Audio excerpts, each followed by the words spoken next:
Hi, welcome to the dark. Sorry, it's the best I can do. Any weird things with it, and blame it on YouTube's direct upload. It's Sunday, the 19th of February.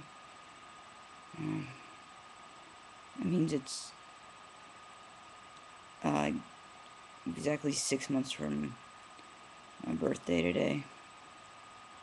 It's 2:44 in the morning, and I can't sleep. I don't think anybody even watches these anymore, and if you do, hi. I'm trying to focus, I'm sorry. Just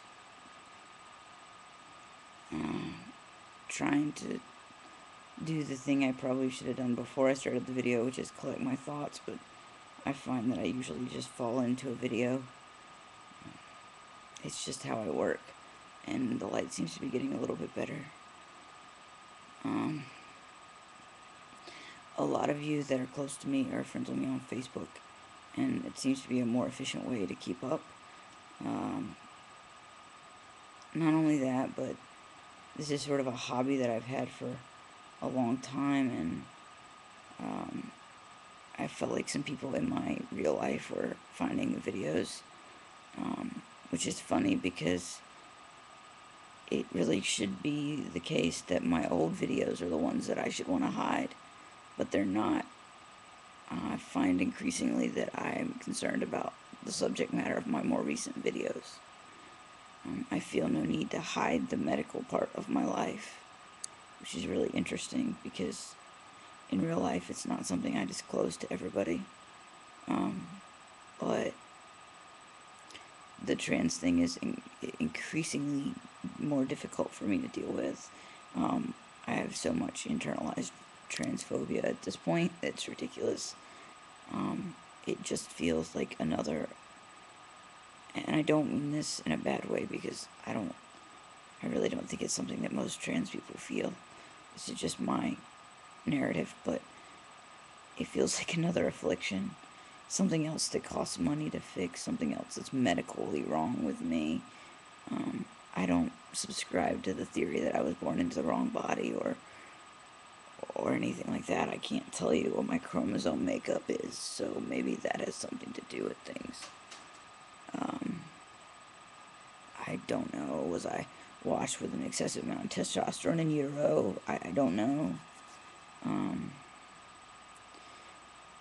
Anyway, the trans thing isn't what I'm here to talk about. I'm here to talk about the absence of me on YouTube. This winter,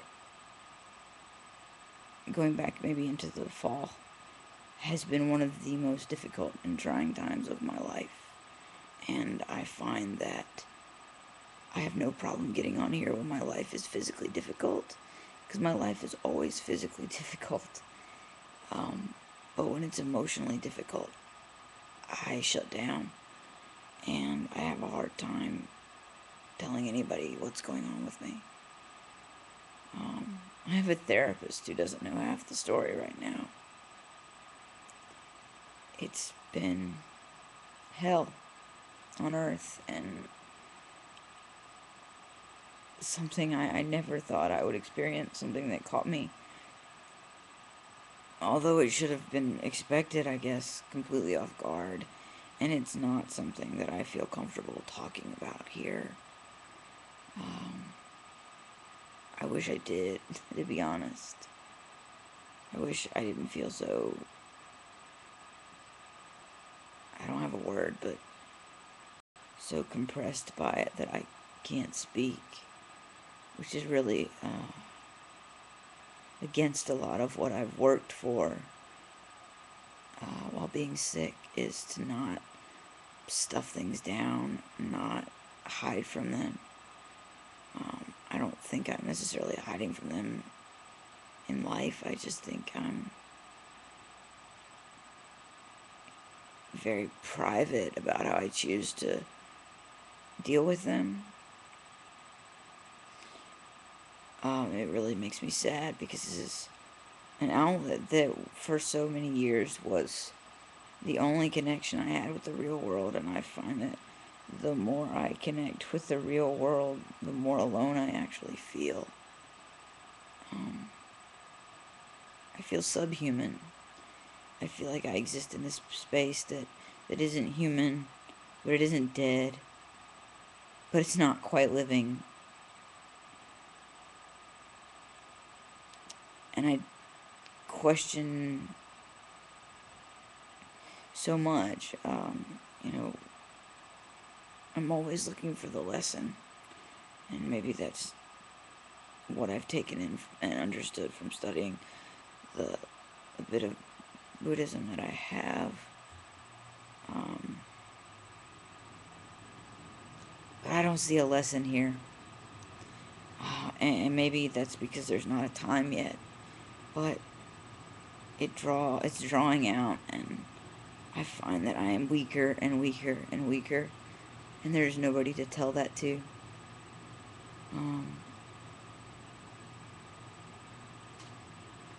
I have some amazing friends, but I had this word placed upon me, and sickeningly enough, when paired with my nickname, makes me physically ill to think about that this was sort of the subtext of something that was predisposed or given to me. I have a lot of nicknames, but a lot of them are focused around sort of mythical or otherworldly creatures. I've been called Peter Pan a lot, as you know from my username. And it's funny because that's like, it's like these nicknames are these weird self-fulfilling prophecies, because if you were to take me as somebody that identifies as trans, that's what I want. I don't want to grow up. I don't want facial hair. There are things I don't want that I want to keep that sort of androgynous thing. It's really important to me. All of them seem to start with a P or a B, which is interesting, taking into account the design things I'm working on right now. It's a weird interconnectedness that I had not planned on. Puck, from Midsummer Night's Dream. I had a group of friends that called me that for a while, and nobody calls me it, but there's a heavy identification with, of course, Prior Walters from Angels in America. Sometimes I feel like that entire play is my life, minus the Mormons, maybe. Maybe not. I don't know yet.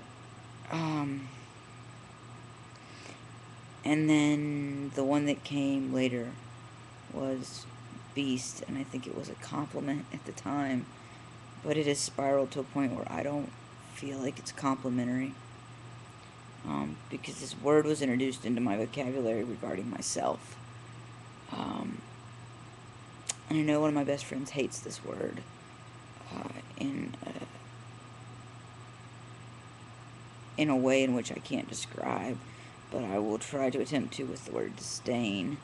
The word is burden. And when your nickname is the Beast, it's hard not to make the association of beast of burden. And that's a lot of what I'm struggling with.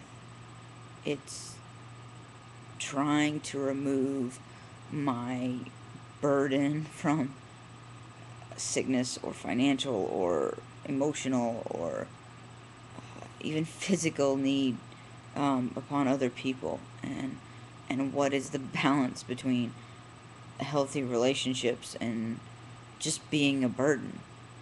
Because at this point I see everything as burden, as being a burden,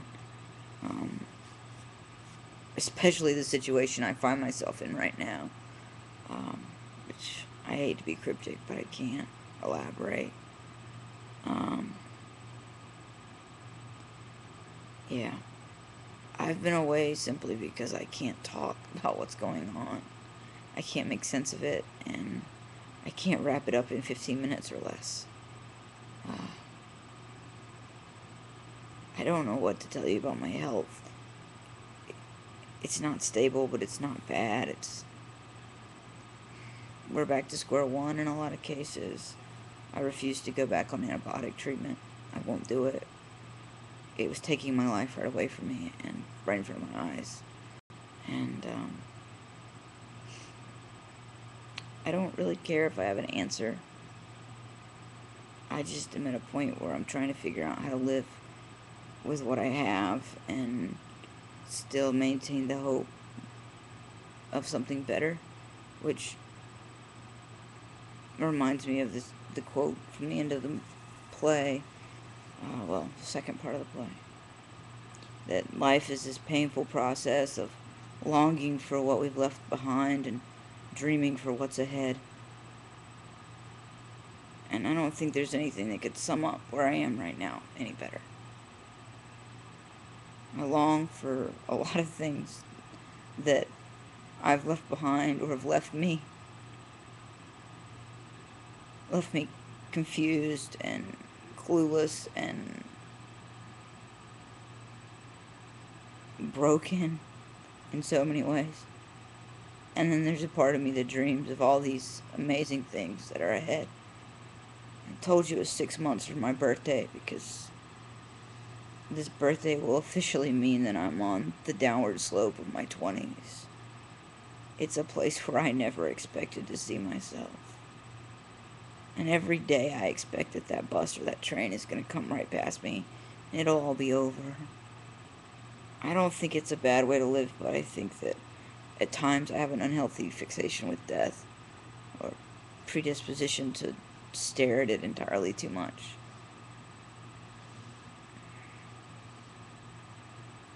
I wish there was a simple way to make that make sense, but there isn't. So I'm doing my best to find hope in a horrible situation with a body that's a burden on me even, maybe.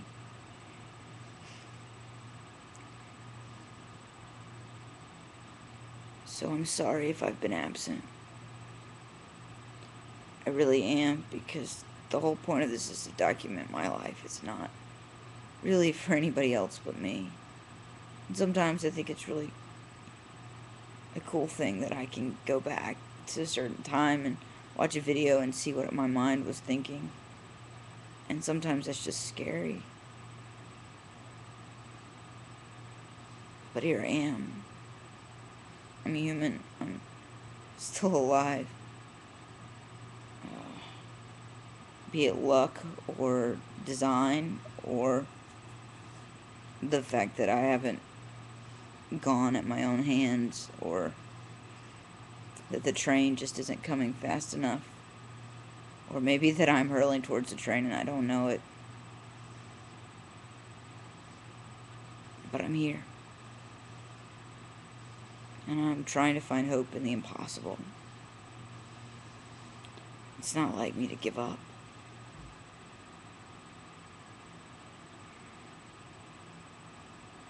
On anything. Unless I have to. So I hope this finds you all well, anybody who made it to this point.